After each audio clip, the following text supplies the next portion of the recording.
try to order something around Christmas time from a store and they are out of supply. All that comes back to poor, short forecasting for the company. What happens?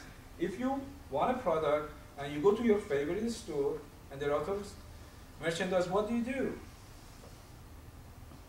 You go and you even pay. I done the same thing, you know, okay? I needed, you know, I moved here right around Christmas time. And, you know, I just brought my basic stuff, so I had to buy everything else here. Because I moved from Cincinnati and it was a tough move and long move. So I wasn't planning, you know, to bring my bed and all that other stuff. You know, it was much cheaper for me to buy new things here than pay to move things from there to here. So then here, you know, I had limited amount of time around Christmas and I wanted to buy some.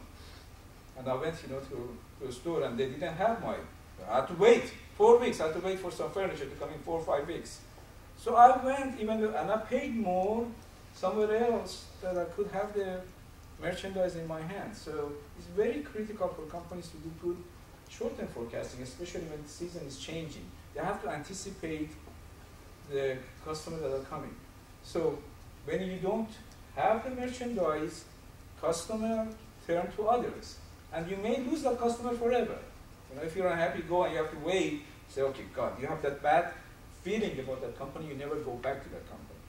Then with over-inventory, like Circuit City did, there are too many merchandise, so what happens? You know, and they order wrong. There are so many plasma TV. Nobody was buying plasma. They didn't look at that technology is changing and LCDs taking over plasma. So they had too much inventory of plasma TV. So what happened when a company have too much inventory of merchandise? What they do to get rid of it? Selling clearance, reduce price. Reduce the price. They sell even at below their cost to just look at the automotive. Same thing, you know, they had too much inventory of some cars. So either way, it's very costly to companies when they have. So basically, it's going to be a little bit difficult to be in the happy medium. If anybody had that knowledge of, if you become a good forecaster, my God, you'll be a multimillionaire.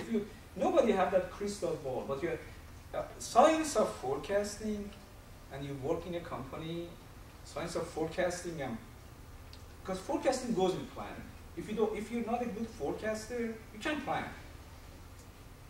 And honestly, I think we need to offer detail. We need to offer classes that the whole semester you spend on forecasting. There should be, honestly, I think there should be even certificate, a degree in forecasting. I always say that, because forecasting makes or breaks company. Forecasting makes or breaks countries. Forecasting is the key to success of companies, governments, everything, because it's all based on forecast. And we are in recession because somebody didn't forecast correctly years ago that was going to happen. So how are we going to come out? Nobody thought unemployment is going to reach double digit. Well, just in 1 year, from 7%. I was here last August. And everybody, and they said, oh, come here, California, we're going to come out. Huge mistake on my side. Took this job coming, you know, I came in the worst time. Looking, you know, at unemployment in California jumping 5% in 1 year. Who would have forecasted that? And look, you know, and things are, you know, they're saying, you know, even they're forecasting next year. Look at our budgets are cut, you know, we took a 10% pay cut. And next year they're saying, even they're forecasting worse. So, because nobody understands forecasting. Government, you know, the state, the governor here, the office of governor didn't do good forecasting. They always do what? They remedy the situation after it happens. Shouldn't be this way. We shouldn't be in this mess. We shouldn't have pay cuts. We shouldn't be cutting classes. Now they're cutting classes, you know, they're furloughs day, you know, we have to cut some classes because faculties have some furloughs days. Because nobody forecasted, nobody was prepared, nobody planned that, hey, you know, this is going to happen. We should be ready. Should be ready to plan. But what they do, they wait till the tragedy happens, then what they come? They come find some short-term solution.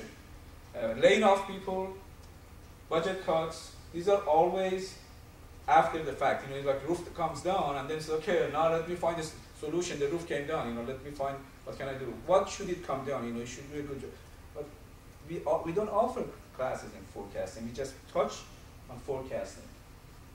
Companies need to send all of their employees to some seminar to understand forecasting. Government, anybody that is in anything, any decision process, decision making capacity, have to go and take some seminar in forecasting and have to understand forecasting, because forecasting is a science that nobody understands it very well and nobody has a crystal ball, but as more you understand it, as less problem you're going to have in future.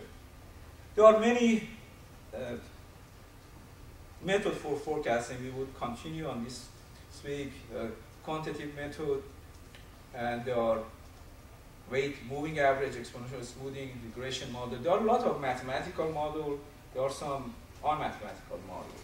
You know, they're what they call it, you know, naive forecasting, like you say, okay, you know, I'm thinking, you know, personal feeling, but there is a lot of method in forecasting, and we would, as I said, continue with forecasting next week. One very popular forecasting is Delphi method.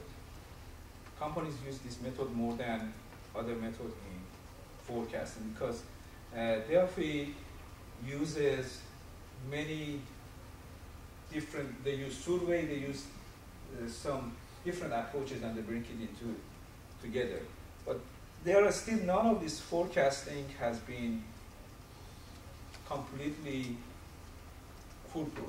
If it was, we wouldn't be this mess, you know. One type of Delphi method that he uses uses survey and uses participant and questionnaires, and he gives to these people, and then it comes back, you know, like I want to forecast what classes you're going to be taking. I would probably can use Delphi method. I would be asking, you know, so, okay, how many are we going to be taking 602 class, you know, looking at, so we can offer. Again, it's not even, we don't do a good job. Look, hey, some of you keep coming and you want permission number. We don't have it. Situation, if you did, nobody did a good forecasting here that classes, you need to offer enough classes or make it, you know, that, because again, all this thing comes back to forecasting. And next semester, you know, I hope you know it's not a mess as it was this semester. I'm spending 2 weeks trying, you know, to tell you, I said, I can't give you some permission number because you know, there is no permission number. Some classes are, you know, when we reach some limit, you know, we can. But all this thing happens because of poor forecasting. The Delphi method uses questionnaire, it uses many methods, and some of this is not really complicated. Like here, we ought to figure out how many are we going to be taking some classes next semester. So we offer enough of those classes that we know you're going to be taking. And then, you know, when you do decent forecasting, then your efficiency, your productivity is going to go up. Because of poor forecasting, here, personally, I was affected. I'm spending the first 2 weeks here trying, you know, to remedy this situation. I said, I can't, you know, I'm spending a lot of time. I have to shift people from one class to another class. There's no room. All these things because of forecasting. So see, forecasting is affecting all of us life. So next week, when we're doing that online, I want you to look at this topic. I'll put another lecture there, and it's managerial forecasting. Next lecture that I'll put there is managerial forecasting.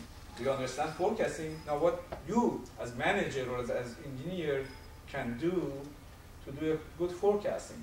And we open up the discussion, and now you have some good understanding of planning and forecasting.